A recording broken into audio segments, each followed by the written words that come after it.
Welcome y'all to Robin on the Farm. Today I'm sharing with y'all my absolute easiest recipe for fresh milled flour sourdough bread. This one's a no stress, hands off, no stretch and folds. You don't even need a Dutch oven. We're just gonna open bake this in a loaf pan.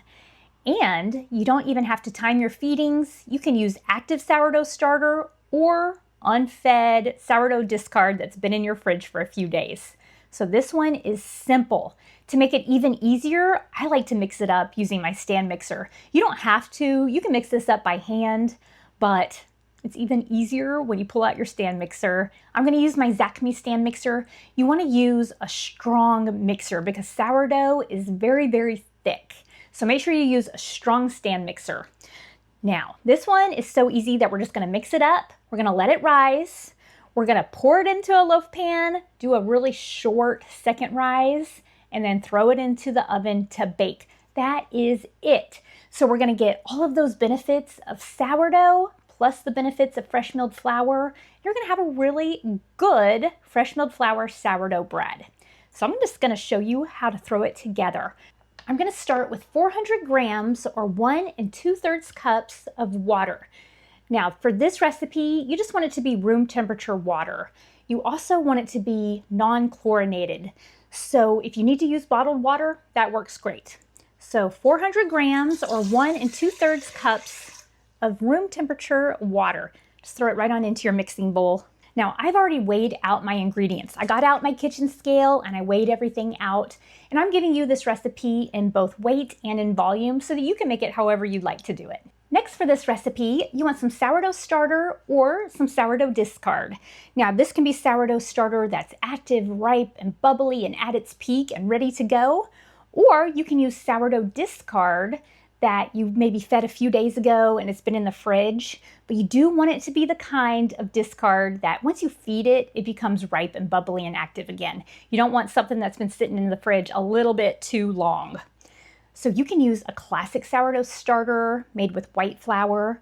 Today I'm using my fresh milled flour organic sourdough starter. This is Millie. Now, if you're interested and you need a sourdough starter, I have Millie freeze-dried and available on my website. But for this recipe, we want 130 grams or about a half a cup of active sourdough starter or sourdough discard. Just add that right on in there with the water. Now mine is sourdough discard. It's been in the fridge for a few days and it's gonna work great for this recipe. Now it's time for the fresh milled flour. I just got out my wheat berries and freshly milled this into flour using my Nutrimill Harvest grain mill back there. Now this is 590 grams of fresh milled flour. So that was 590 grams of wheat berries. And once you mill it, it still weighs the same amount, 590 grams. That's about 4 3/4 cups of fresh milled flour. Now, this is about 400 grams of hard white wheat and about 190 grams of kamut. So you can do any combination that you'd like. You can do all hard white wheat, all hard red wheat, anything you'd like. But this is a combination of hard white wheat and kamut because that's what I felt like using today. Now I'm gonna add this right on in to my mixing bowl.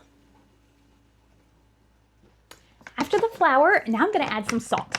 I'm gonna add about 9 grams or 1 1/2 teaspoons of salt. I love this Redmond's real salt. You can use whatever kind of salt that you'd like.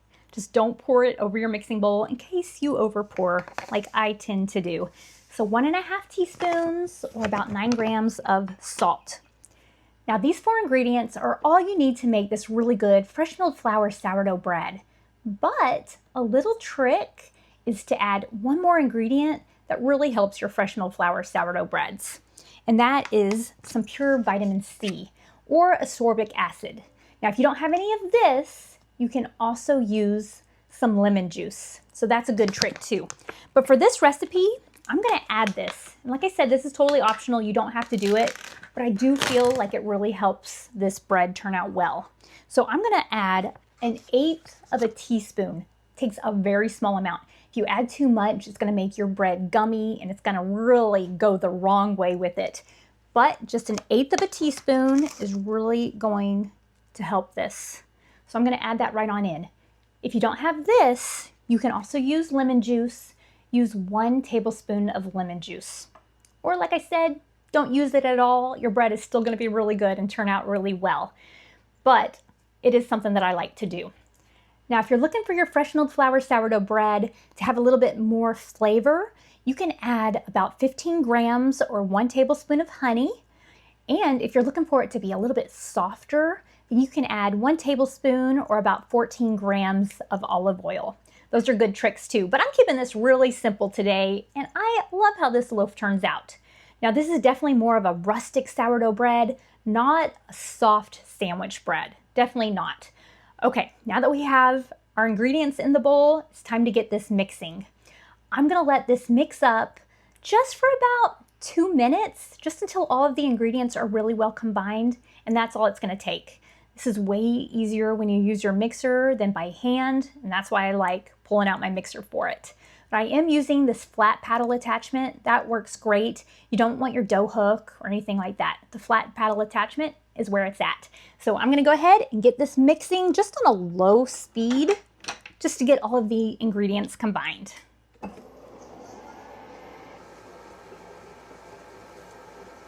I love, love, love my Zacme stand mixer. It has that strong 800 watt motor that is fantastic for fresh milled flours and sourdough breads. And it has the timer and that lighted bowl. This thing is strong and powerful, and I really like it. All right, I've let mine mix for just about 2 minutes, and this is looking great. Looks like everything is well combined. I'm gonna turn this off. You can see exactly what this sourdough looks like now that it's mixed. It's still a little bit wet and sticky, and that is perfect going into the bulk ferment. Now I'm going to cover this up so that it doesn't dry out during the bulk ferment, and I'm going to let this sit on my countertop for about 4 to 6 hours. I'm looking for it to increase in volume about 40 to 50%.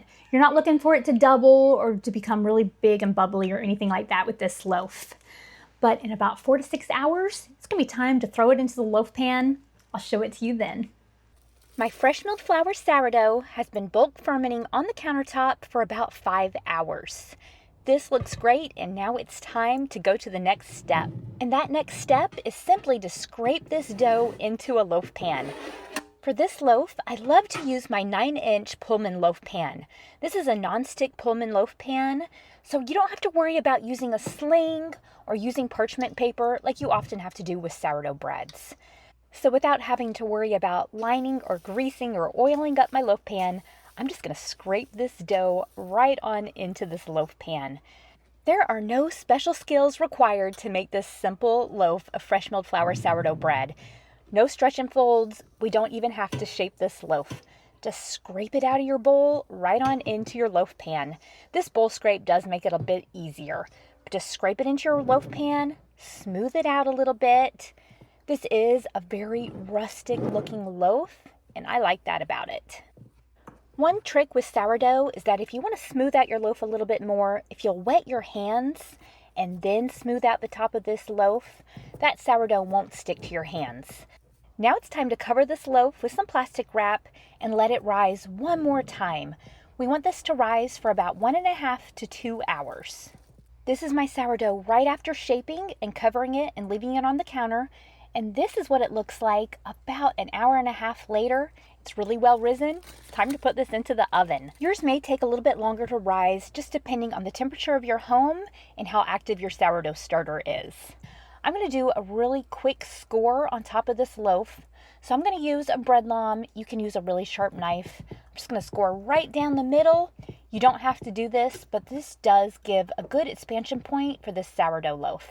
I'm going to let this sourdough bread bake at 425 degrees Fahrenheit for about 40 to 45 minutes. The best way to know if your sourdough bread is done is to take its temperature. You want your finished loaf to be about 205 degrees Fahrenheit when you take it out of the oven. If it's not, pop it back in there for a few more minutes. This will help ensure that it's totally done inside and you won't have gummy sourdough bread. Turn it out of the loaf pan immediately. You can see that it just slid right out. It didn't stick at all, and there's no oil, no parchment paper, no slings needed. Even though it's really hard to do, this loaf needs to cool completely before you slice into it. It's going to not be gummy, and it's going to have a better texture if you let it cool. I let my fresh milled flour sourdough bread cool completely. Now I'm ready to slice into it. This is such a nice, old-fashioned, rustic-style sourdough bread.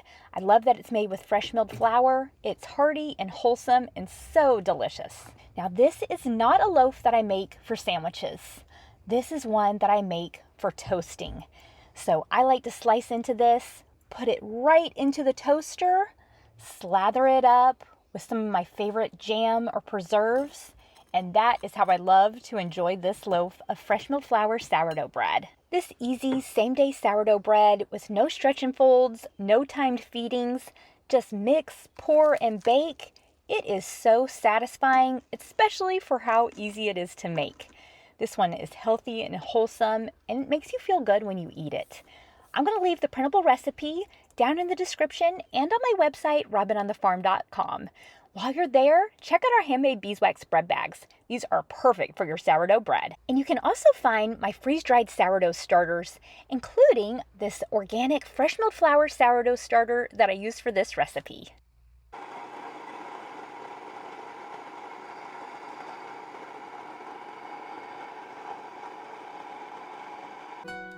Robin's in the kitchen, dough beneath her hands, wheat from the fields and eggs from her land. Sunlight through the window, a warm golden glow. She's working hard to make that dough. With flour on her apron, loving each knead,